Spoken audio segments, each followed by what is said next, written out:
இதுல இலக்கண பகுதிகள் பாடப்பகுதிகளுக்கு மொத்த இலக்கண குறிப்புகளும் நமக்கு இங்க கொடுத்துருக்காங்க. அதாவது நம்ம விரைவா தெரிஞ்சுக்கணும். விரைவு பார்வை மாதிரி பார்த்துருவோம். நம்ம செம்பருதி இலக்கண குறிப்பு, பண்பு தொகை. இன்னும் கொஞ்சம் சத்தமா சொல்லுங்க. செந்தமிழ் நாங்க எழுதுனா கொஞ்சம் நேரம் ஆகும். ஆனா சொன்னா மட்டும் போதுங்களா? சரி. செம்பருதி சொல்லுங்க. இன்னும் சத்தமா சொல்லுங்க. செந்தமிழ், செந்நிறம், முத்து முத்தாய். தெரியுதா? இந்த பக்கம் தெரியுதா?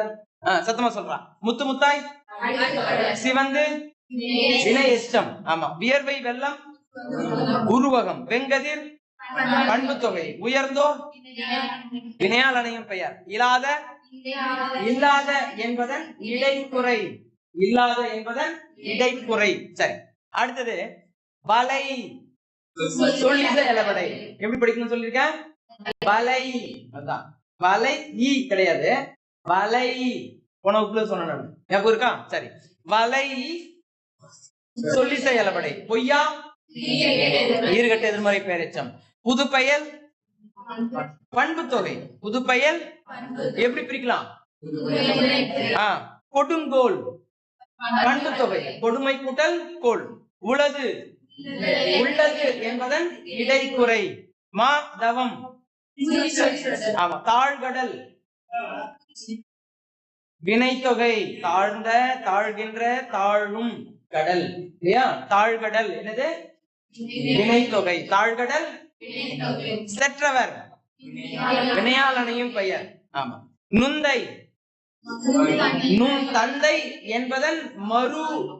நுண் தந்தை என்பதன் மறு சொல்றோம். மயிலை, மயிலாப்பூர் என்பதன் மறு மொழிதான் மயிலை சொல்றோம். அது மாதிரி நுண் தந்தை என்பதனுடைய மறு மொழிதான் நுந்தை என்பது. வயங்கு மொழி, வயங்குகின்ற, வயங்கிய, வயங்கும் வினைத்தொகை.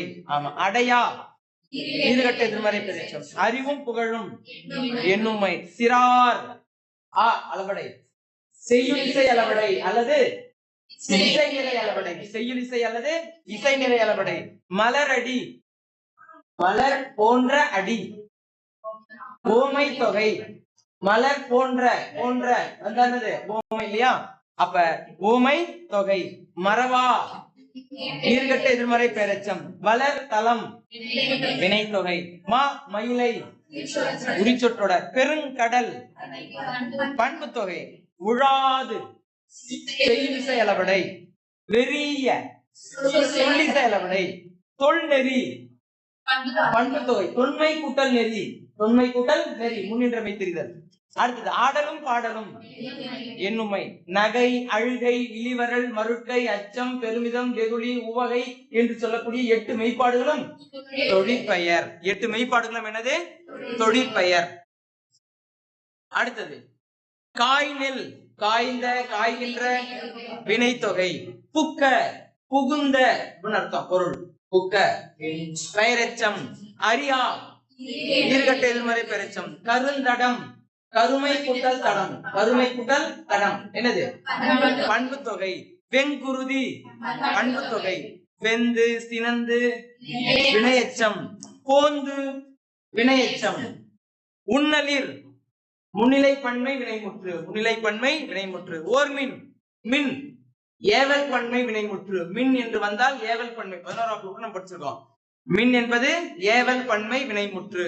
சொற்ற, திருந்திய, பெயரெச்சம். பாதகர், பாதகமான செயலை செய்த நபர், வினையால் அணையும் பெயர்.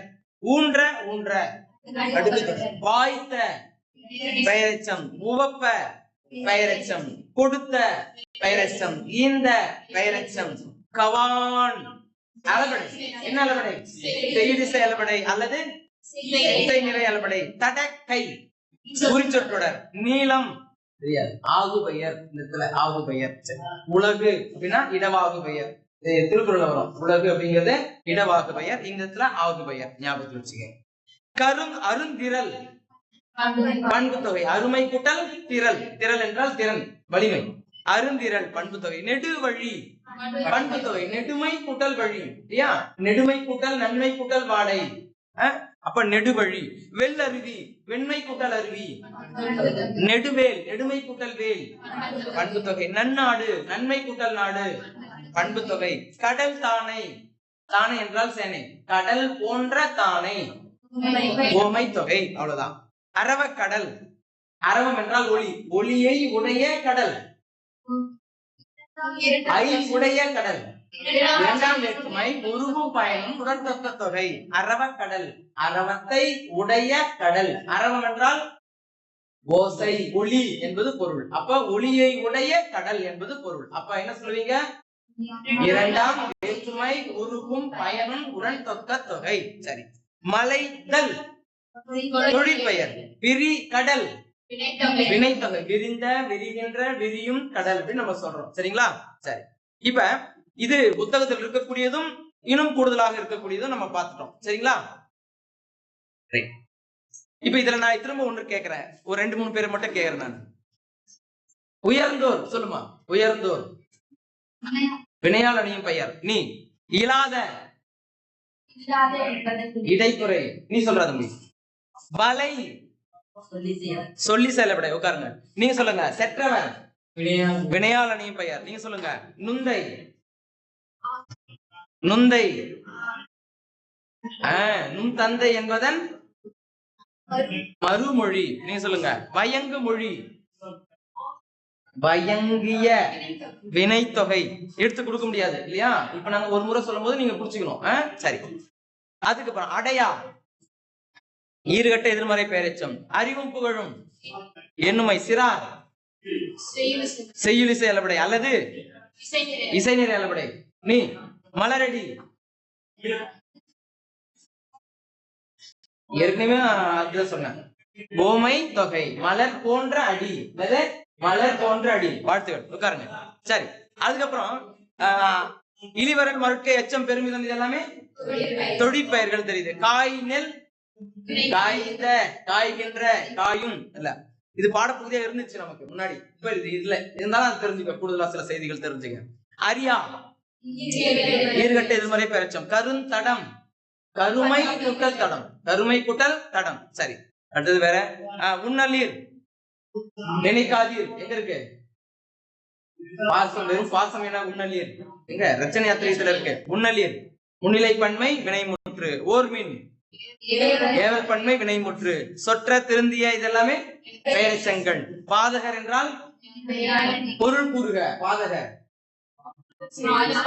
பாதகமான செயலை செய்த நபர். ஆனா அது இதனுடைய விளக்கம். ஆனா பொருள் என்ன சொல்லணும் அப்படின்னு கேட்டா தீயவர் தான்.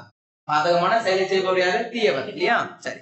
ஊன்ற தெரியும். வாய்த்த பெயரெச்சம். உவப்ப, ஆமா, கொடுத்த பெயரெச்சம். ஈந்த பெயரெச்சம். கவான், செய்யுள் இசை அளபடை. தடக்கை, உரிச்சொற்றுடர். நீளம் சொல்லிட்டா ஆகு பெயர். அது பாடப்பகுதி வந்தாதான், அது உங்களுக்கு தேவையில்லை.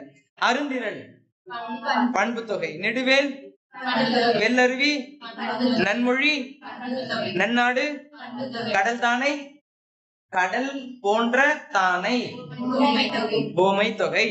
அரவக்கடல், அரவத்தை உடைய கடல். அது என்னது? இரண்டாம் வேற்றுமை உருவும் பயனும் உடன்தொக்க தொகை. சரியா?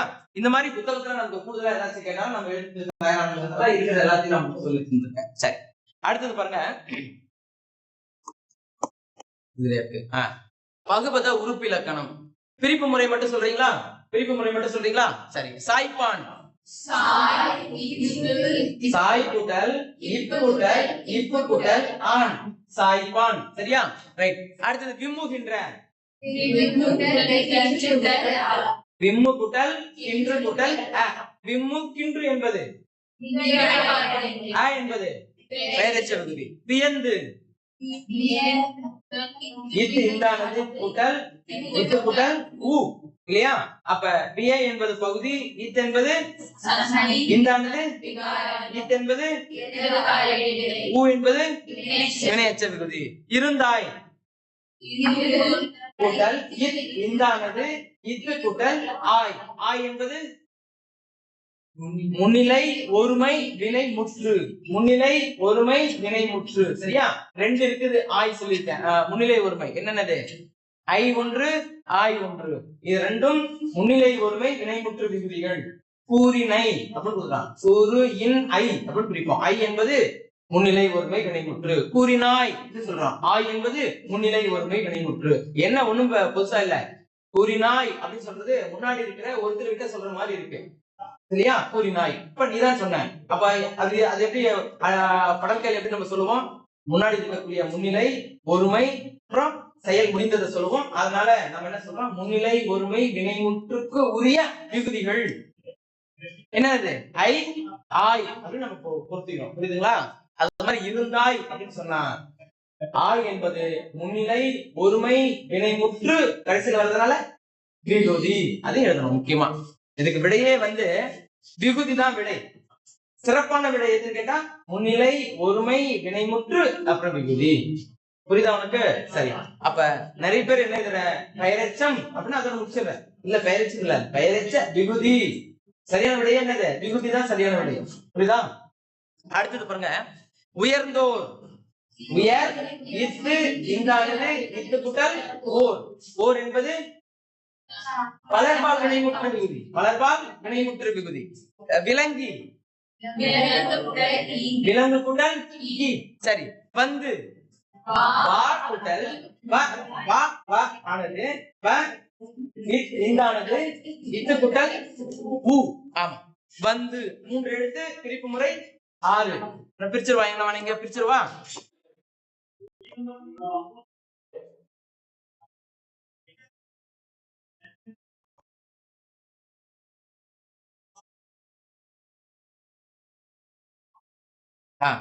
வந்து சொல்லுங்க. வா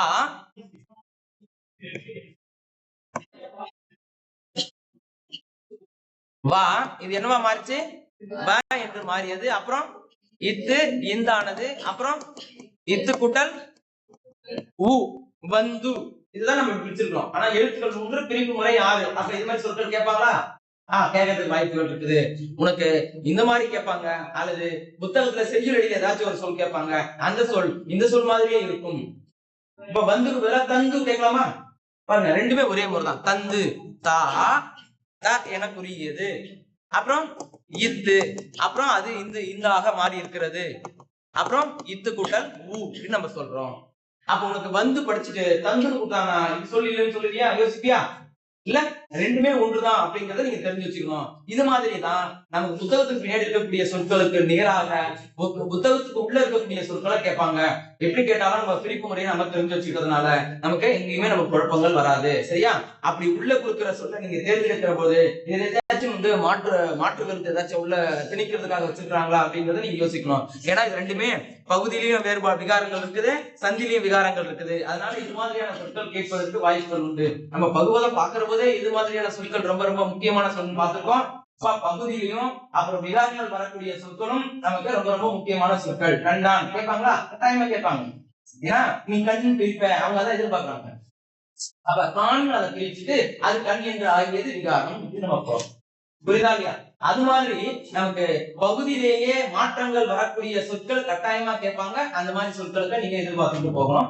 உள்ள கேட்டிருந்தாலும் அதே தான் எழுதணும், வெளியில கேட்டிருந்தாலும் நமக்கு அதான் எழுதணும். சரிங்களா? அது பிரிப்பு முறையில எந்த மாற்றங்கள் கிடையாது. கலங்கி கலம்பு கூட்டல் ஈ. கலங்கி கலம்பு கூட்டல் ஈ. அவ்வளவுதான். அடுத்தது பாருங்க. சாட்சி. சாற்று கூட்டல் ஈ. சாற்று கூட்டல் ஈ. அடுத்தது தொழுதனர். ஆமா, தொழு. அப்புறம் தொழு தொழு அன் அர். இப்படிதானே வரணும். அப்படித்தானே வரணும். தொழு இத்து அன்னு அரு. இப்படிதானே வரணும். தொழுதனர் பாருங்க. இத்து கூட்டலா தா, இன்னும் கூட்டலா நா. தொழுத ந இர். சரியா இருக்குல்ல? அப்ப இப்ப சொல்லுங்க. இறந்த கால இடைநிலை. நேற்று தொழுதனர். ஏன் நீங்க சந்தி போடக்கூடாதா அப்படின்னு கேட்டா காலத்து சொல்லுதே. காலத்து சொல்ற போது காலத்து தான் குறிப்பிடணும். சரியா? அப்போ இத்து என்பது நேற்று தொழுதனர். சரியா? அப்ப இறந்த கால இடைநிலை. அன் என்பது தெரியும். சாரி கை எழுதுற ஒரு சிலர் சாரி கை அப்படின்னு எழுதுற. இல்ல, அது சாரியை சரி. அப்புறம் அர் என்பது பலர்பால் வினைமுற்று. பலர்பால் வினைமுற்று ஏன் சொல்றேன்னு தெரிஞ்சுக்க. திரும்ப திரும்ப யாரோ ஒருத்தர் எங்கேயோ தப்பு பண்ணிக்கிட்டே இருக்குன்னு சொல்றேன். பலர்பால் வினைமுற்றுன்னு எழுதுற. வினைமுற்று இல்ல, வினைமுற்று விகுதி. ஏன்னா சரியான விடையே விகுதி தான் சரியான விடை. மிக சரியான விடை பலர்பால் வினைமுற்று. திரும்ப திரும்ப இதுக்கு சொல்றாங்கிறத நீ புரிஞ்சு வச்சுக்கணும். எங்கேயோ சிக்கல் இருக்குது அப்படின்னு அர்த்தம், வேற ஒண்ணும் இல்ல. சரி, அடுத்தது நகை. எப்படி பிரிக்கலாம்? நகு கூட்டல் ஐ. நகை எப்படி பிரிக்கிறான்? நகு கூட்டல் ஐ சொல்லிருக்கேன். நகு என்பது பகுதி. சார் நகை என்ன இலக்கண குறிப்பு? நகை தொழிற்பெயர். அப்ப இது என்னது? தொழிற்பெயர் விகுதி. தொழிற்பெயர் விகுதி. மருட்கை சொல்லுங்க. மருள். மருட்டு அப்படின்னு எந்த சொல் கிடையாது. ஏன்னா நகரத்துல எந்த எழுத்து முடியாது, வலின எழுத்துகள் எந்த சொல்ல முடியாது. அப்ப மருள் தான் பொருள். பொருள் அடிப்படையில் நீ தெரிஞ்சுட்டு போயிருந்தா நீங்க அங்க பிரிக்க முடியும். இது புத்தக வினாக்கள் தான். இதெல்லாம் மருள் இல் இட்டாக மாறியது. அப்புறம் கை, அவ்வளவுதான். மருள் என்பது பகுதி, இட் என்பது இல் இட்டானது விகாரம், கை என்பது தொழிற்பெயர் விகுதி. இந்த நகை, அழுகை, ஈவரல், மருட்டு, எச்சம் எது பிரிச்சினாலும் விகுதிகள் தொழிற்பெயர் விகுதி தான். ஏன்னா உங்க இலக்கண குறிப்பு என்ன சொல்லுது? அது எல்லாமே தொழிற்பெயர் தான் சொல்லியிருக்கீங்க இல்லையா? அப்ப விகுதியும் இப்படிதான் வரப்போகுது, தொழிற்பெயர் விகுதி தான் வரப்போகுது. ஏன்னா பொருள் அடிப்படையில் தான் இது நம்ம விகுதியை நம்ம கண்டுபிடிக்கணுமே தவிர எழுத்து அடிப்படையில நம்ம கண்டுபிடிக்க மாட்டோம். ஏன்னா உங்களுக்கு தெரியும் ஆ அப்படிங்கிறது வெறும் பெயர்ச்சி விகுதி கிடையாது. ஏன்னா அதனுடைய பொருள் அடிப்படையில அது பலவின்பால் வினைமுற்று விகுதியாக வருகிறது, வினையச்ச விகுதியாக வருகிறது என்பது உனக்கு தெரியும்.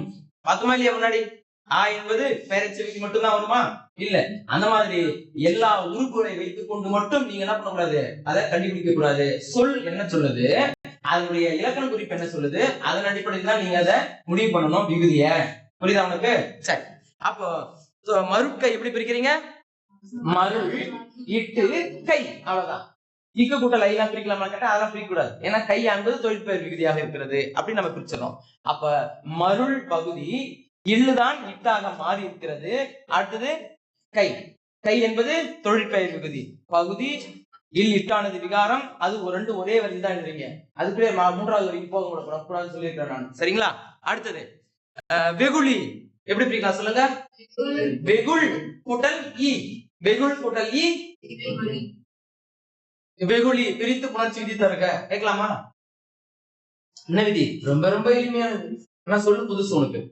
வெகுள் கூட்டல் இ வெகுளி. உடல் மேல் உயிர் வந்து ஒன்றுவது இயல்பே எழுதுறீங்க. புரியுதா? அப்ப எந்த பகுதியில எப்படி மாத்தி நம்ம கேட்டாலும் கொஞ்சம் தெளிவான மனநிலையோட நம்ம இந்த பதிலுக்கு போகணும். அப்ப வெகுளி எப்படி பிரிக்கிறீங்க? வெகுள் கூட்டல் இ. வெகுள் என்பது பகுதி, இ என்பது தொழிற்பெயர் விகுதி. ஏன்னா இ வேற என்ன படிச்சிருக்க? வினையச்ச விகுதி படிச்சிருக்க இல்லையா? அது கூடாது. அறிந்து. அரி இத்து இந்தானது இத்து கூட்டல் பூ. சரி. அறுத்து. எங்க இத்து இந்தானது வருமா? வராது. ஏன்னா இந்த இருந்தா மட்டும்தான் அந்த மாதிரி விகாரங்கள் இருக்கும் அப்படிங்கிறது நமக்கு தெளிவா தெரியும். அடுத்தது பகைத்த. பகை இத்து இன்னொரு இத்து என்பது பெயர்ச்சி விகுதி. தெரியுது? அடுத்தது தந்தனன் சொல் கேட்பாங்களா? கட்டாயமா கேட்பாங்க. ஏன்னா அதுல பிரிப்பு முறைகள் நிறைய இருக்கிறதுனால தந்தனன் கேட்பாங்க. இது தா அப்படிங்கறத முதல்ல பிரிப்பு முறையா இருக்குது. இந்த தா அப்படிங்கிறது த என குறுகி இருக்கிறது. அடுத்தது இத்து இந்து இருக்குது. அதனால முதல்ல இத்துதான் வந்திருக்கும், அதுதான் இந்தாக மாறி இருக்கும். அதுக்கப்புறம் இத்து குட்டல் அப்புறம் அன் குட்டல் அன் இப்படி நம்ம பிரிக்கிறோம் இத இல்லையா? அப்ப த இன் த ந இன். புரியுதா இல்லையா உனக்கு? அப்ப தா என்பது தா என்று குறுகி இருக்கிறது. நெடில் தான். இதுதான் வந்து பொருள் தரக்கூடியது இல்லையா? ஏவல் வினையாக இருக்கும், தெரியும். அது பொருள் தரக்கூடியதாக இருக்கும். அதுக்கு மேல அதை பிரிக்க முடியாததாக இருக்கும். அதுவே பகுதி எப்படி நம்ம படிச்சுட்டு வந்திருக்கோம், 2 வருஷமா படிச்சிருக்கோம் இல்லையா? அப்ப தா என்பது பகுதி, த என குறுகியது விகாரம் ஒரே வரியில. ஈத்து சந்தி இந்தானது விகாரம் ஒரே வரியில. ஈத்து இறந்த கால இடைநிலை. அன் என்பது சாரியை. சாரி யை. அன் என்பது ஆண்பால் வினைமுற்று விகுதி. இங்க பாருங்க, ரன் நகரனா, இங்க டன் நகரனா. இந்த குழப்பங்கள் எப்பயுமே வந்துடக்கூடாது. அங்க நீ ஒரு சுழி போடாம வெட்டினா கூட அரை மதிப்பெண் காலியாகிறதுக்கு உண்டு. ஏன்னா இப்படி ஆண்பால் வினைமுற்று அப்படின்னு சொன்னா ஆண் என்றால் இந்த இடத்துல பசுவை குறிக்கும், வேற ஒன்றை குறிக்கும். அதனால இந்த இடத்துல நீங்க விலங்கினத்தை குறிக்கக்கூடியது மாதிரி எழுதக்கூடாது. அப்போ ஒரு சுழி போடாதனால இவ்வளவு பிழைகள் வருதான்னு கேட்டா அது வரும் என்பதனால அரை மதிப்பும் குறைக்கிறாங்க மக்கள். புரியுதா உனக்கு? அப்ப இங்க நீங்க பிரிக்கிற பொழுது அப்படியேதான் ரென்னகரனாதான் பிரிக்கணும். ஆனால் எழுதுகிற போது அந்த அந்தான் ஆண்பால் வினைமுற்று விதியாக இருக்கிறது. ஏன்னா தந்தனன் அப்படின்னு யார சொல்லுவோம்? ஒரு ஆணைத்தான் சொல்லுவோம், ஒரு பெண்ணை சொல்ல மாட்டோம், ஒரு பலர்பால இருக்கிறவங்கள சொல்ல மாட்டோம், ஒரு பசுமாட்டை சொல்ல மாட்டோம், ஒரு ஒன்றன் பாலையும் சொல்ல மாட்டோம், பலவின் பாலையும் சொல்ல மாட்டோம். அப்ப அது ஆண்பாலை தான் குறிக்கிறது. ஏன்னா நக்கான் ஒற்றே ஆடு அரிசோல் அப்படின்னு நம்ம படிச்சுட்டு வந்திருக்கோம். ஆடு அப்படின்னா ஆணை குறிக்கக்கூடியது. லக்கான் ஒற்றை லக் இல்ல முடியக்கூடியதுன்னா அது பெண்பாலை உணர்த்தக்கூடியது அப்படின்னு நம்ம படிச்சுட்டு வந்திருக்கோம் முன்னாடி. அப்ப இங்க இல்ல முடிஞ்சா பெண்பால், இன்ல முடிஞ்சா ஆண்பால், இருல முடிஞ்சிச்சு சொன்னா பலர்பால், தூள முடிஞ்சிச்சு சொன்னா ஒன்றன் பால், ந அல்லது அ அப்படின்னு முடியுதுன்னு சொன்னா அது பேரு பலவின் பால் வினைமுற்று விகுதி. சரிங்களா? அப்ப இந்த தந்தனங்கிற சொல்ல ரொம்ப ரொம்ப முக்கியமான சொல்லு. அதெல்லாம் கேட்கறதுக்கு வாய்ப்புகள் இருக்குது. அப்படி இத்தனை பிரிப்பு முறைகள் இருக்குதுன்னு கேட்டுட்டு விலங்கி கூட்ட கேட்டிருந்தாங்கன்னு சொன்னா நீங்க எதை எழுதணும்? விலங்கிதான் எழுதணும். ஏன்னா இத்தனை பிரிப்பு முறைகள் எழுதுறதுக்கு நேரம் நமக்கு தேவையில்லை. அது ரெண்டுத்துக்கும் ரெண்டு எழுதினா கூட 2 மதிப்பெண் தான். நிறைய எழுதினால்தான் 2 மதிப்பெண்ங்கிறது இலக்கண பகுதிகளுக்கு பொருந்தி வராது, சிறுவினா நெடுவினாவுக்கு பொருந்தி வரும். புரியுதா உனக்கு? அப்ப அங்கதான் நம்ம எது ரொம்ப அதிகமான விடைகள் இருக்குதோ அதை எடுத்து எழுதுமே தவிர்த்து இலக்கண பகுதிகள் மொழிபெயர்ச்சிகள்ல எழுதுகிற போது எது குறைவாக இருக்கிறதோ அதை எழுதி நம்ம நேரத்தை ஒரு 30 வினாடிகள் நமக்கு கிடைச்சா கூட நமக்கு அது பெரிய விஷயம். ஒவ்வொரு வினாக்களையும் இப்படி 30 வினாடிகள் நம்ம சேர்த்து போனோம்னா 2-3 நிமிடங்கள் 5 நிமிடங்கள் நமக்கு கூடுதலாக கிடைக்கும். அது நம்ம சரி பார்ப்பதற்கு நமக்கு நேரம் பயனுள்ளதாக இருக்கும் அப்படின்னு நம்ம புரிஞ்சு வச்சுக்கணும். புரியுதா? எதுக்கு சொல்லியிருக்கேன்? சிறுவினாவுக்கு நெடுவினாவுக்கு நீங்க அப்படித்தான் பாத்துக்கணும். எப்படி பாத்துக்கணும்? நிறைய விடைகள் நிறைய இருக்கிற மாதிரி பாத்துக்கணும். இதுவே இலக்கண பகுதி மொழிபெயர்ச்சிக்கு என்ன பார்க்க கூடாது? பெருசா இருக்கிறத பார்க்க கூடாது, எது சிறுசா இருக்குதுன்னு பார்க்கணும். அதுதான் எழுதிட்டு நம்ம போயிடணும். புரியுதா? ரைட். அடுத்தது பாருங்க, பொழிந்தான். சொல்லுங்க. பொழி இட்டு எண்டானது இட்டு கூட்டல் ஆண். அப்புறம் நினைக்கின்ற நினை கூட்டல் இக்கு கூட்டல் கின்று கூட்டல் இந்த இடத்துல கூடுதலா ஒண்ணு இருக்கும். அங்க விம்முகின்ற நம்ம ஒண்ணு பிடிச்சோம் இல்லையா? விம்மு கூட்டல் கின்று கூட்டல் அப்படியே முடிஞ்சிருச்சு. ஆனா நினைக்கின்ற நினை கூட்டல் இக்கு கூட்டல் கின்று கூட்டல் இல்லையா? அப்ப இக்கு என்னதுங்க? சந்தி. கின்று என்பது நிகழ்கால இடைநிலை. 3 இருக்கு நிகழ்கால இடைநிலை. என்னது? கின்று ஆண் என்று. ஆண் என்று எங்குதான் வரும்? செய்யுள் வழக்குல தான் வரும். சரியா? அது பெரும்பான்மையா எல்லா சொற்களிலும் பயின்று வருவது கிடையாது. ஆனா கிறு கின்று எல்லா வழிகளிலும் நம்முடைய அன்றாட வழக்குல இருக்கு. ஆணின்று என்பது செய்யுள் வழக்குல இருக்கு. அது பெரும்பான்மையா இப்போது வழக்கத்துல இல்லைங்கிறது தெரியும். அடுத்தது பாத்தீங்கன்னா வைத்து இல்லையா? அடுத்தது பேசுவார். என்பது எதிர்கால இடைநிலை. எதிர்கால இடைநிலை எத்தனை இருக்கு? எதிர்கால இடைநிலை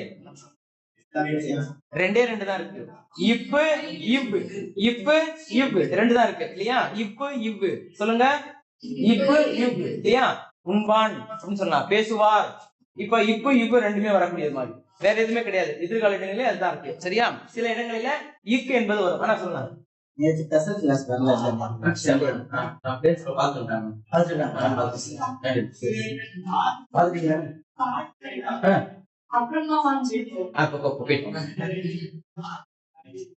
சரி. அடுத்தது கவனிப்பா. பேசுவார். பேசு கூட்டல் யூ கூட்டல் ஆர் அப்படின்னு நம்ம படிக்கிறோமா இல்லையா? சரி. அடுத்தது எதிர்கால இடைநிலை நீங்க சொல்லிட்டீங்க. எதிர்கால இடைநிலை எத்தனை இருக்குன்னு சொல்லிருக்கீங்க? 2. எத்தனை? 2. என்னென்னது?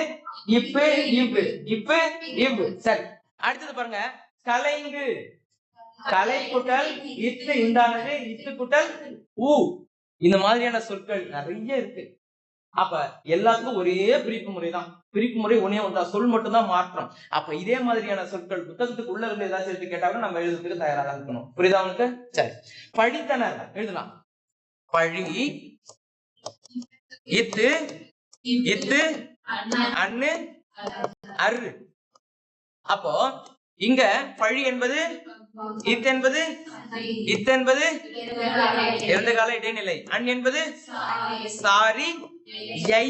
அர் என்பது பலர்பால் வினைமுற்று விகுதி சொல்லணும். பலர்பால் வினைமுற்று விகுதி சொல்லுகிற போதே சொல்லணும் பலர்பால் வினைமுற்று விகுதி அப்படின்னு சொல்லி முடிச்சிடணும். பலர்பால் வினைமுற்று அப்படி யோசிச்சு நீங்க சொன்னீங்கன்னா அதே மனநிலையில இருக்கும். அங்க எழுதுகிற போது பலர்பால் வினைமுற்று அப்படி ஏதாச்சும் ஒரு இடையூறு வரும், அப்படியே விட்டுருவீங்க. சொல்லுகிற போது என்ன சொல்லணும், முழுசா சொல்லி முடிச்சிடணும். பலர்பால் வினைமுற்று விகுதி இங்க பகுபதத்துல. அங்க வரும்போது என்ன பண்ணணும், இலக்கண குறிப்புல சொல்ல மட்டும் முழுசா சொல்லி முடிச்சிடணும். இந்த சொல்லி அப்படியே சொல்லணும். வியந்து அப்படின்னா வியந்து வினையச்சம் அப்படின்னு சொல்லி முடிச்சிடணும் இல்லையா. வியந்த அப்படின்னா வியந்த பெயரெச்சம் அப்படின்னு முடிச்சிடணும். புரியுதா? ரைட். இதுக்கு எந்த இடத்துல எப்படி நம்ம படிக்கணுங்கிறத ஞாபகத்துல வச்சுட்டு நம்ம படிக்கணும். அடுத்தது பாருங்க, வைத்து அமர்ந்தான் சொல்லிட்டீங்களா, அமர்ந்தான் சொல்லிட்டீங்களா, ரைட்.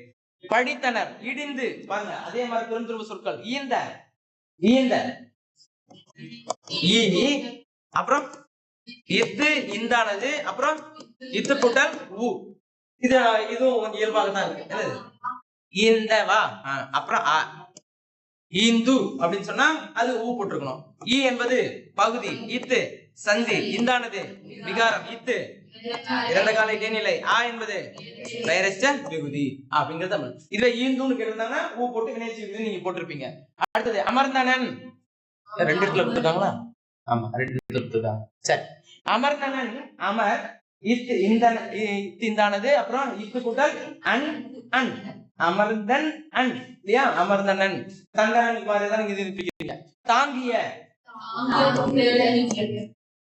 இல்ல, தாங்கு இன் ஈ அ தாங்கிய இய என்ன எழுதுறீங்க, தாங்கு கூட்டல் இயன்னு எழுதுனீங்கன்னா என்ன எழுதுறீங்க, இய வாழிய.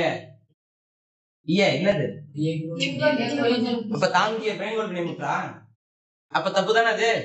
இப்படிதான் பிரிக்கணும். தாங்கு இன் ஈ அ என்ன சொல்றீங்க? ஆமா, இங்க பாருங்க, தாங்கு என்பது பகுதி, இன் மட்டும்தான் இறந்த கால இடைநிலையா இருக்கு, வெறும் ஈ மட்டும் இருக்குதா இறந்த கால இடைநிலை. அப்போ இன் என்பது இறந்த கால இடைநிலை, நகரம் உணர்ந்து கெட்டது, உணர்ந்து கெட்டது அப்படின்னு எடுத்துங்க. அப்புறம் ஈ என்பது தாங்கு கூட்டல் ஈ தாங்கி, தாங்கு கூட்டல் ஈ தாங்கி, தாங்கி கூட்டல் அ தாங்கிய. அப்போ இந்த பக்கத்துல ஈ, அந்த பக்கத்துல ஆ, 2 பக்கத்துல உயிர் எடுத்திருக்கிறதுனால யகரம் என்பது உடம்படு மெய் சந்தி. புரியுதா பாருங்க, யகரம் உடம்படு மெய் சந்தி. ஆ என்பது தெரியும், பெயரச்ச விகுதி, பெயரச்ச விகுதி அப்படின்னு எழுதுறீங்க. புரியுதா உங்களுக்கு? இந்த சொல் புரியுதா? இதுவே இயக்கிய அப்படின்னு நான் கொடுத்தேன்னு வச்சுக்கீங்களா, என்ன எழுதுவீங்க, இயக்கிய.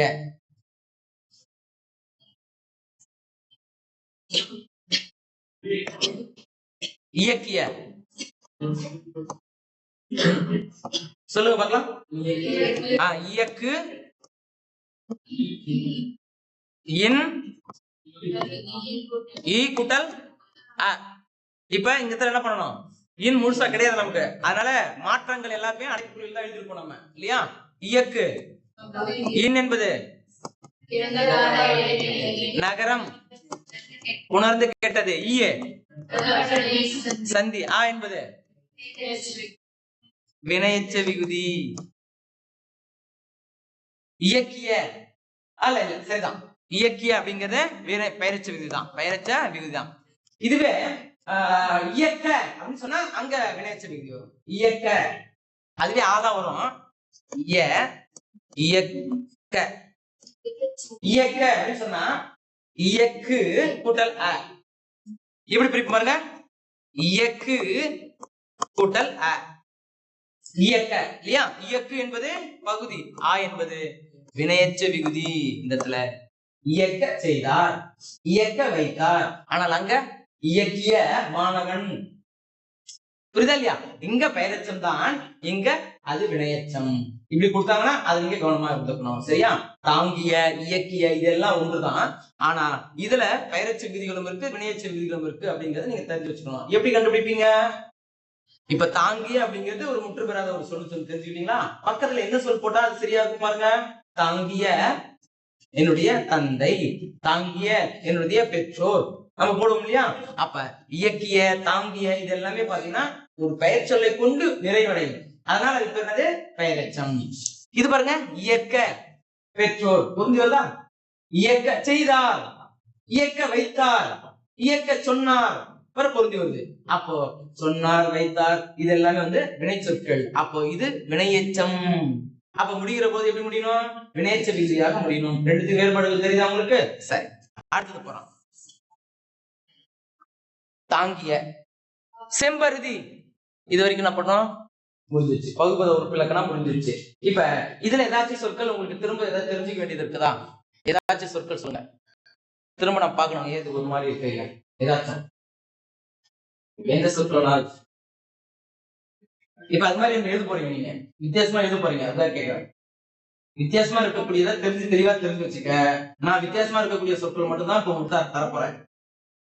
இதுல பார்த்தது மாதிரியே தான் தரப்போறேன். இருக்கா? இதுல இந்த பக்கத்துல ஏதாச்சும் இருக்குதா? ஐயப்பாடுல ஏதாச்சும் இருக்குதா? இல்ல. இதுல சொல்லுங்க,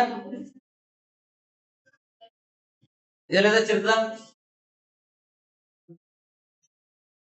சாய்ப்பான் விம்புகின்ற வியந்து இருந்தாய் உயர்ந்தோர் விளங்கி வந்து கலங்கி சாற்றிய தொழுதனர் நகை மறுக்கை வெகுளி.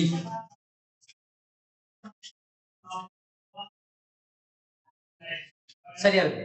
இதுல இருந்து எழுதலாம். சரி, அடுத்து வாங்க புணர்ச்சி விதி. வாங்க செம்பருதி,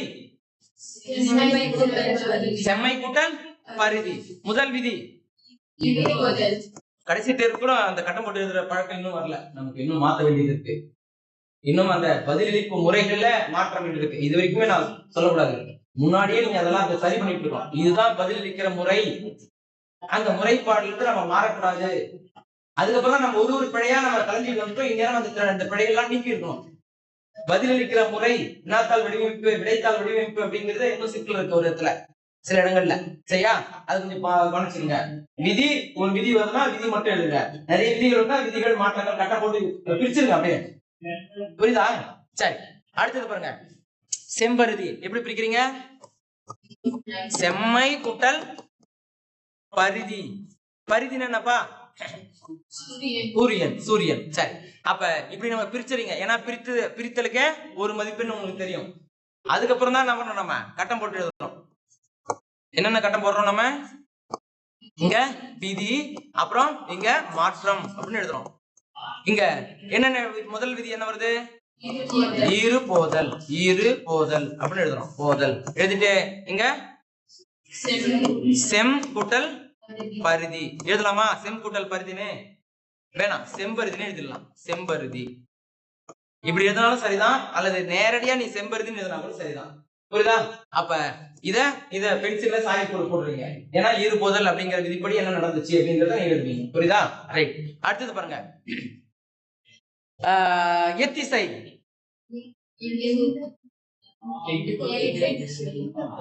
ஏ கூட்டல் திசை. ஏ கூட்டல் திசை எத்திசை. ஏ கூட்டல் திசை எத்திசை. ஏ கூட்டல் திசை எத்திசை. விதி என்னது? இயல்பினும் விதியினும் நின்ற உயிர் முன் மிகும். அவ்வளவுதான். ஏ கூட்டல் திசை எத்திசை, ஈ கூட்டல் திசை இத்திசை. இல்லையா? அப்ப எல்லாத்துக்குமே ஒன்றுதான். வேற எதாச்சும் நீ மாற்றலாம் யோசிக்காத. வானம் எல்லாம், வானம் கூட்டல் எல்லாம். உடல் மேல் உயிர் வந்து ஒன்று உள்ளொன்று கேட்கலாம். உள்ளொன்று கேட்கலாம். ஏன் கேட்கலாம்? உள் கூட்டல் ஒன்று, உடல் மேல் உயிர் வந்து ஒன்றுவது இயல்பு நீ எழுதுவ. அவங்க எதிர்பார்ப்பாதான். உள் கூட்டல் ஒன்று, உள் கூட்டல் ஒன்று உள்ளொன்று. அல்ல, உடல் மேல் உயிர் வந்து ஒன்றுவது இயல்பு. சரியா? இல்ல. முதல் விதி தனிக்குறில் முன், தனிக்குறில் முன் உயிர்வரின் இரட்டும். அப்புறம் இதுதான் ரெண்டாம் மாறும். இல்லையா? அப்படி மாறினதுனால உள் இல் கூட்டல் ஒன்று அப்படின்னு எழுதுறீங்க. அடுத்தது பாருங்க, இரண்டாவது விதி. உடல் மேல் உயிர் வந்து ஒன்றுவது இயல்பு. இப்பதான் நீங்க எழுதுறீங்க உள்ளொன்று, உள்ளொன்று அப்படின்னு எழுதுறீங்க. புரியுதா உங்களுக்கு? அப்ப இந்த மாதிரி இன்னும் சில சொற்கள் எல்லாம் இருக்குது. இல்லையா? தனிக்குறில் ஒன்று உயிர்வரின் இரட்டம் அப்படிங்கிறது ஏராளமான சொற்கள் இருக்குது. அகநிலையில இருக்கு. சரியா? அப்ப நீங்க குழப்பம் இல்லாம தெளிவா போயிட்டு தனிக்குறில் முன் ஒன்று உயிர்வரின் இரட்டம் தான் எழுதணும். அதை விட்டு நீ வாட்டுங்க உள்கூட்டல் ஒன்று உள்ளொன்று அவ்வளவுதான். நீ போனேன்னு சொன்னா இது என்னது? அவ்வளவுதான், முடிஞ்சிச்சு கட்டம். அப்படியே சாய்வு போடுதான், ஒரே ஒரு சாய்வு போடு, எளிமையா 2 இந்தப்பா 2 மதிப்பெண் அள்ளிக்கோங்க அப்படின்னு நீங்க கொடுத்துட்டு வந்துடுற மாதிரி. புரியுதா? அப்ப எங்கேயாச்சும் ஏதாச்சும் ஒரு இடத்துல வச்சிருப்பாங்க, நீ அதை யோசிச்சுதான் எழுதணும். நீ அந்த இடத்துல தான் இருக்கிற, எது இருந்தாலும் பார்க்கல, 2 மதிப்பெண் போனா பரவாயில்ல அப்படிங்கிற இடத்துல நீ இல்ல, கவனமா இருக்கணும். அரை மதிப்பெண் போனா கூட அது வந்து உன்னுடைய ஒரு விரல் போன மாதிரி நீ வந்து வருத்தப்படணும். அரை மதிப்பெண் போனா கூட ஏன் 10 மதிப்பெண் தலை போன மாதிரி இல்லையா? பின்ன எதுக்கு உயிரை விட்டு படிச்சுக்கிட்டு இருக்க? பின்ன ராத்திரி படமா விழுந்து வந்து எதுக்கு படிக்கிற? பின்ன அரை மதிப்பெண்ணுக்கு அந்த உணர்வு இல்லைன்னு சொன்னா, அரை மதிப்பெண் போனால் கூட நமக்கு அது ஒரு விரல் போன மாதிரி ஒரு உணர்வு நமக்கு தோன்றினால் மட்டும்தான் முழு மதிப்பெண்ணுக்கு நம்ம தகுதி. போனா போட்டோம் அப்படின்னு சொன்னா உனக்கு தகுதி கிடையாது. ஞாபகத்துல வச்சுக்க. நாம இவ்வளவு தூரம் போராடி இப்ப படிச்சுட்டு திரும்ப போயிட்டு எளிமையா மதிப்பெண்ணை கொடுத்துட்டு வர்றதுக்கு நாம என்னத்துக்கு உட்காந்து இவ்வளவு போராடணும்? அவ்வளவு போராட்டமே தேவையில்லையே, எளிமையா முடிச்சுட்டு போயிட்டே இருக்கலாமே. அரை மதிப்பெண் ஒரு மதிப்பெண் இழப்பது கூட நமக்கு பேர் இழப்புதான் அப்படிங்கிற ஒரு உந்துதல், ஒரு எண்ணம் உன் மனநிலையில் இருக்க வேண்டும். இல்லைன்னா நம்ம முழு மதிப்பெண் எடுக்க முடியாது. புரியுதா? சரி பாப்போம். அடுத்தது உன்னையல்லால் எவ்வகை புணர்ச்சி? உடம்படுமை புணர்ச்சி. வாழ்த்துகள். உடம்படுமை புணர்ச்சி ஒரு மதிப்பெண் அது மாதிரி இருக்குன்னு 2 வருஷமா சொல்லுங்க. நான் உங்கள்கிட்ட இது மாதிரி ஒரு மதிப்பெண் இருக்குதுப்பா சொல்லிருக்கா இல்லையா? பா இந்த சொல்ல கொடுத்துட்டு இது எவ்வகை புணர்ச்சி, வகை என்ன அப்படின்னு கேட்பாங்க. உடம்படுமை புணர்ச்சி, நிலைமொழி இறுதி, வறுமொழி முதல், உயிரெழுத்து. அதனால இந்த புணர்ச்சிக்கு பேரு உடம்படுமை புணர்ச்சி. இப்ப விதின்னு கேட்டதா நீ சொல்லணும் என்கிட்ட. ஏனை உயிர் வழி வப்பும். சரி அடுத்தது எங்களது உன்னை அல்லால். ஏன்னா நிலைமொழி இறுதி எப்படி பிரிக்கிறோம்? நம்ம உன்னை அப்படின்னு பிரிக்கிறோம். தனியாழிகள் முன்னாடி நம்ம பிரிச்சோம். இருக்கா பக்கத்துலயே தனியாழி இருக்கு. உன்னை கூட்டல் அல்லால். நிலைமொழி இறுதி ஐடா, வறுமொழி முதல் ஆ, 2 உயிரெழுத்து சேராது இல்லையா? அப்ப இது இந்த புணர்ச்சிக்கு பேரு உடம்படுமை புணர்ச்சி. அது 2 எழுத்துக்கு தான் வரும். ஒன்று யகரம் ஒன்று மகரம் வரும். அவ்வளவுதான், வேற எதுவும் வராது. ஆனா 2த்துக்குமே நமக்கு விதி வேறு வேறா இருக்கு. ஈ ஐ வழி எப்பும், ஏனை உயிர் வழி வப்பும் அப்படின்னு இருக்குது. ஏமும் தான் இவ்விருமையும் இருக்குது. ஏ அப்படிங்கிற சொல்லு இங்க வந்துன்னு சொன்னா யகரமும் வரும், மகரமும் வரும். அதான் அந்த விதியோட கடைசி பகுதி சொல்லுது. ஈ ஐ வழி எப்பும், ஏனை உயிர் வழி வப்பும், ஏ முன் இவ்விருமையும் உயிர்வரின் உடம்படுமை என்றாகும் அப்படின்னு விதி சொல்லணும். புரியுதா? நமக்கு அந்த 3வது சொல்லுல விதிப்படி சொல்லே இல்லை, அதனால நம்ம விட்டுருவோம். அது இங்க வந்து சொல்லுவோம். என்னது? ஐ வழியாகும், ஏனை வழி வப்பும். இவ்வளவுதான் இருக்குது நம்ம கிட்ட. புரியுதா? சரி அங்கேயே நம்ம பாத்துக்குவோம். அப்போ அடுத்த விதி இங்க யகரம் போட்டு எழுதுறீங்க. ஐ வழி எப்பும். அப்புறம் தான் ஈ கூடலாம் யா உடல் மேல் வீடு வந்து 1 8 2 விதி தான். ஒன்று முதல் விதி ஈ ஐ வழி எவ்வும், ஏனை உயிர் வழி வப்பும் எழுதலாமா? வேணாம். ஏன் அப்படின்னு கேட்டா, இப்ப ஈறு போதல் இடையுவர் மையாதல் ஆதிக்குள்ள அடியார மையாதல் தன்னுத்திற்கு முன்னின்ற வைத்ததல் இனமைகள் இணையவும் பண்பிற்கு இயல்பு விதி. ஆனா நமக்கு தேவைப்படும் போது ஈறு போதல் மட்டும் தான் எழுதுறோம், இனமைகள் மட்டும் தான் எழுதுறோம். அது போல இதுல ஏராளமான விதிகள் இருந்தாலும் தேவையான விதிகள் மட்டும் தான் எழுதுறோம். இதே மாதிரி இன்னொரு சொல்லி கொடுத்துருக்காங்க. இன்னொன்னு என்ன சொல்லும் பார்க்கலாம். தேவையான பாதிப்பு மட்டும் எழுதுப்பா. மவ்வீறு ஒற்றடிந்து உயிர் இரு ஒப்பவும் வன்மைக்கு இன மாதிரிபவும் ஆகும் அப்படின்னு ஒரு விதி இருக்கு மகர புணர்ச்சியில இல்லையா? அப்ப மவ்வீறு ஒற்றடிந்து உயிர் இரு ஒப்பவும் வன்மைக்கு இனமா திரிபவும் ஆகும். இப்படி 2 விதிகள் நம்ம தேவைக்கு நம்ம பிரிச்சுக்கிறோம் இல்லையா? சரி அது மாதிரி ஐ வழி ஆகும். அதோட நிறுத்திங்க. அப்புறம் 2வது விதி உடல் மேல் உயிர் வந்து 1 இயல்பு. அங்க விதி இங்க மாற்றம் எடுத்து எழுதணும். சரியா? ரைட். அடுத்தது தனியாழி ஆங்கவற்றுள் ஆங்கு கூட்டல் அவர்கள் ஒரு மதிப்பு நம்ம கேட்டிருந்தேன் இல்லையா? என்ன ஒரு மதிப்பு கேட்டிருந்தேன்? உங்களிடையே என தொடங்கக்கூடிய பாடலில் உயிர்வரையும் முக்குரல் மெய்விட்டோடும் என்ற விதிக்கு பொருந்திய சொல் எது? ஆங்கு கூட்டல் அவற்றுள், ஆங்கவற்றுள். சரியா? அப்ப நீங்க எந்த அடிப்படையில கேட்டாலும் தெளிவாக இருந்து பதிலளிக்க வேண்டும். சரி. அப்புறம் தனியாழி பார்த்ததுதான். அப்புறம் வெங்கதிர் இந்த மாதிரி சொல்லி கேட்பாங்கப்பா. ஏன்னு கேளுங்க. வெங்கதிர் அப்படிங்கறத நம்ம எடுத்துட்டோம் சொன்னா ஈறுபோதல் இனமிகள் தான் எல்லாருடைய சிந்தனையிலும் இருக்குது. வெங்கதிர் எப்படி பிரிக்கிறோம்? வெம்மை கூட்டல் கதிர், வெம்மை கூட்டல் கதிர். சரி அப்ப முதல் விதி என்னது? ஈறுபோதல். ஈறுபோதல் அப்படின்னா வெம் கூட்டல் கதிர் தான். வெம் கூட்டல் கதிர் எழுதுறீங்க. 2வது விதி என்ன எழுதுறீங்க? ரொம்ப முக்கியமானது, அற்புதம். முன்னின்ற மெய் தெரிதல். முன்னின்றவை தெரிதல். இந்த எழுத்துதான் வேற ஒரு எழுத்தாக மாற்றம் பெற்றிருக்கிறது. அப்போ வெங்கதிர் என்று மாறி இருக்கிறது. அவ்வளவுதான். நம்ம நேரடியாக என்ன எழுதுவோம்? சில இடத்துல இங்கு வருதுப்பா. அப்ப என்ன இனமிகள், ஏன்னா வறுமொழியில இங்கு இருக்கு, அதுக்கு என்ன எழுத்தா இங்கு வந்து இனமிகள் போட்டுருவோம். ஆனா அப்படி கிடையாது. மிகுதல் என்றால் இருக்கிறத விட கூடுதலா ஒன்று வருது தான் பேரு மிகுதல். இப்ப கருங்கடம் அப்படின்னு இருக்குன்னு வச்சுக்கலேன், இல்ல கருங்கடல் இருக்குன்னு வச்சுங்களேன், கருமை கூட்டல் கடல் இல்லையா, அப்போ கரு இங்குன்னு ஒண்ணு புதுசா வருதாங்க இல்லையா, அதுதான் பெரிய இளமைகள். இங்க இம்முதான் இங்காக மாறி இருக்கிறது. முன்னாடி இருக்கக்கூடிய மெய்யெழுத்து வேறு எழுத்தாக தெரிவது, முன் நின்ற மெய் தெரிதல். மிகுதல்னா ஒரு எழுத்து கூடுதா வந்திருக்கணும், திரிதல்னா இருக்கிற எழுத்து இன்னொன்னா தெரிஞ்சிருக்கணும். அவ்வளவுதான். இங்க உங்கள்கிட்ட பஞ்சு எடுத்து கொடுத்துருக்கேன், இப்படி இப்படி திருச்சி திருச்சி தெரியாம மாத்திட்டேன். திரி வேறு பஞ்சு வரல, பஞ்சுல இருந்து தான் இது மாறிட்டே தவிர இது வேற பொருள் இது வேற பொருள் இல்ல அப்படிங்கிற மாதிரி. தெரிதல் அப்படின்னா இருக்கிறதா இன்னொன்றாக மாறி இருக்கிறது. மிகுதல்னா ஏற்கனவே கொஞ்சம் இருக்கு, இன்னொன்னு கூடுதலா ஒண்ணு வந்து இருக்குது அப்படின்னு அர்த்தம். புரியுது. அடுத்தது எங்கது இனநிலை. எளிமையான சொல் இனம் கொண்டல் நிலை இனநிலை. என்ன விதி? மபீர் ஒற்றழிந்து உயிரிரு ஒப்பவும். மபீர் ஒற்றழிந்து உயிரிரு ஒப்பவும். சரி. அடுத்தது புது பெயல். புதுமை கூட்டல் பெயர். சொல்லுங்க. இந்த சொல்லும் கேட்கலாம், இந்த சொல்லும் கேட்கலாம். முதல்ல விதி ஈறு போதல். என்னது? புது கூட்டல் பெயல். ஏன்னா புதுமை அப்படின்னு வந்துச்சு, புதுமை கூட்டல் பெயல்னு பிரிச்சுட்ட, அப்பா மை வந்துச்சுப்பா, ஈறு போதல் தான்ப்பா, ரைட்பா. அப்பா புது கூட்டல் பெயல். அடுத்தது இரண்டாவது விதி என்ன விதி? இயல்பினும் விதியினும் நின்ற உயிர்முன். ஏன்னா ஈறு போதல் அப்படின்னாவே நமக்கு என்னதான் தோணும்? அடுத்து இனமிகள் ஒண்ணு வந்திருக்கும்பா அப்படின்னு நமக்கு தோணும் இல்லையா? அப்ப அந்த இடத்துல நீங்க கொஞ்சம் சிக்கலா உணரக்கூடாது. நீங்க இந்த இடத்துல புது கூட்டல் பெயல், அப்ப இப்புதான் வந்திருக்குது. இப்புங்கிறது அதனுடைய இணை எழுத்து கிடையாது, அதே எழுத்து, வறுமொழி இருக்கக்கூடிய அதே எழுத்து. அப்போ இயல்பினும் விதியினும் என்ற உயிர் முன் வந்திருக்குது, அது மிகுந்து வந்திருக்கிறது. என்ன இருக்கு அதுதான் கூடுதலா ஒண்ணு வந்திருக்குது அப்படின்னு நம்ம சொல்றோம். புரியுதா? அப்ப இந்த சொல்லும் கேட்பதற்கு வாய்ப்புகள் இருக்குது. ஏன்னா நீங்க படிச்ச நேரத்துல இதெல்லாம் நீங்க பார்க்காம போயிருந்திருப்பீங்க. அப்ப இரு முதல் இனமிகள் அப்படியே அடிச்சுட்டு அடுத்து போயிட்டே இருக்கீங்க. அர்த்தத்தை உங்களுடைய சிந்தனை யோசிச்சுட்டே இருக்கும். இது சரியா அப்படின்னு சிந்தனை யோசிக்காது. புரியுதுங்களா? அப்ப கொஞ்சம் கவனமா இருக்கணும் அந்த இடத்துல. அருங்கானம் சொன்னோம் இல்லையா, கருங்கடல் சொன்னோம் இல்லையா, அதே மாதிரி பாருங்க. அருங்கானம் எப்படி பிரிக்கலாம் சொல்லுங்க? அருமை கூட்டல் கானம், அருமை கூட்டல் கானம். அப்ப அரு கூட்டல் கானம் ஈர்ப்பதல் இல்லையா? இங்க எப்படி வந்துச்சு? இனமிகள். இங்க எப்படி வந்துச்சு? இனமிகள். இந்த இடத்துல புரியுதா உங்களுக்கு?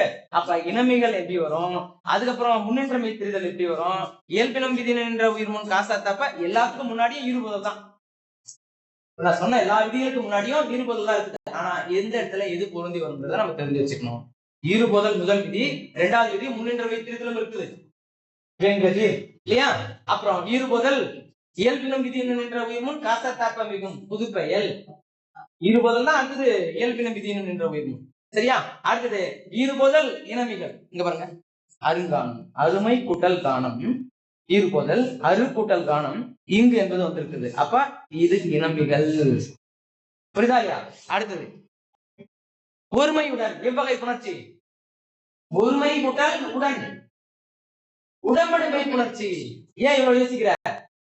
உன்னை எல்லாம் வந்தா மட்டும்தான் உடம்படுமை புணர்ச்சி சொல்லுவியா, இல்ல தனியாளி வந்தா மட்டும்தான் சொல்லுவியா? ரைட். பாருங்க, ஒருமை கூட்டல் உடன், ஒருமையுடன். ஐ வழி எவ்வும் உடல் மேல் வீர் வந்து ஒன்றுவது இயல்பு. பூம்பாவாய் பூக்கூட்டல் பூப்பயிர் புணர்ச்சி. அற்புதம். இப்ப இந்த இடத்துல என்ன விதி வருது சொல்லுங்க? ஒரே விதிதான் இருக்கு அதுல. பூப்பயிர் முன் இனமின்மையும் தோன்றும். ஆனா இது சொல்லும் போது நான் வேற ஒரு சொல் கொடுத்திருக்கேன். உங்களுக்கு ஞாபகம் இருக்கா? யாருக்காச்சும் அந்த சொல் ஞாபகம் இருக்கா? பூ அப்படின்னு ஆரம்பிக்கிற சொல்லு வேற, அதாவது பூன்னு ஆரம்பிக்கும், ஆனா அந்த விதி கிடையாது, அந்த விதி வராது. இல்லடா, இப்பு அது இயல்பின விதின்னு அது ரெண்டு ஒண்ணுதான். பூ கூட்டல் வந்து பூப்பந்து இதுதான் வரும், இயல்பின விதின்னு வராது இருக்கு. இதுதான் எழுதணும் நீங்க. அது பூ பெயர்க்கும் இனமின்மையும் தோன்றதான். இப்போ வரும், இந்து வரும், ரெண்டுமே வரும் இல்லையா? இங்க பாருங்க, பூந்தொட்டி பூத்தொட்டி ரெண்டுமே ஒரே இதுதான். என்னது? பூப்பெயர் புணர்ச்சி தான் ரெண்டுமே. பூப்பெயர் முன் இனமின்மையும் தோன்றும். இதுக்கு முன்னாடி வரக்கூடிய எழுத்தினுடைய வலின எழுத்தும் தோன்றலாம், மெலின எழுத்தும் தோன்றலாம். இங்க பாருங்க, இது மெலின எழுத்து, இத்து வருது, இங்க இந்து தோன்றி இருக்குது, இத்து வந்திருக்குது, இத்துவே வந்திருக்குது. ரெண்டுத்துக்குமே சரிதான். பூப்பெயர் புணர்ச்சியில இதை நம்ம படிச்சு வந்திருக்கோம். பூப்பெயர் முன் இன மென்மையும் தோன்றும். வல்லினமும் தோன்றும் வெள்ளினமும் தோன்றும், ரெண்டுமே சரிதான். நான் கேக்குறது இது மாதிரி பூன்னு ஆரம்பிக்கும், ஆனா பூ பெயர் புணர்ச்சி வராது அப்படின்னு ஒரு சொல்லி கொடுத்துருக்கேன் நான். வாழ்த்துக்கள் மெர்சி. பூவழகு பூன்னு ஆரம்பிக்கிறது, பூன்னு ஆரம்பிச்சாவே பூ பெயர் புணர்ச்சி தானா? அது வறுமொழியில நமக்கு என்பது இருந்தால் சரி, இல்ல இப்ப வேற இருக்கு. பூ கூட்டல் அழகுன்னு பிரிக்கணும் நம்ம. பூ கூட்டல் அழகு. இப்ப சொல்லுங்க, இது எப்பகை புணர்ச்சி? உடம்படுமை புணர்ச்சி. இந்த ஒரு மதிப்புல எழுதிருக்க பரவாயில்ல, எல்லாமே பூப்பந்து அப்புறம் பூவழகு இது மாதிரி தான் எழுதிருக்கேன். இதெல்லாம் வந்து பூப்பெயர் புணர்ச்சி அப்படின்னு எழுதிருக்கேன். இல்ல, இது உடம்படுமை புணர்ச்சி. இப்ப பூ அப்படிங்கிற சொல்லுதான் இருக்கு, ஆனா வறுமொழியில என்ன இருக்கு? உயிரெழுத்து இருக்கிறதுனால நிலைமொழிக்கு உயிரெழுத்து, வறுமொழி முதலும் உயிரெழுத்து, அதனால இடையில சேர்க்கிற போது ஏதோ ஒரு உடன்படுக்கை எழுத்து தோன்றி இருக்கிறது. பூ கூட்டல் அழகு, பூ வழங்கு. அப்ப என்ன தோன்றி இருக்குது? இவ்வு என்பது தோன்றி இருக்குது. இப்ப என்ன விதி சொல்லணும் நீங்க? ஏனை உயிர் வழி வவ்வும், ஏனை உயிர் வழி வவ்வும். அப்ப பூ கூட்டல் இவ் கூட்டல் அழகு அப்படின்னு எழுதுறீங்க. இப்பதான் இவ்வு கூட்டலா வா. ரெண்டாவது விதி, உடல் மேல் உயிர் வந்து ஒன்றுவது இயல்பே பூவழகு அப்படின்னு எழுதுறீங்க.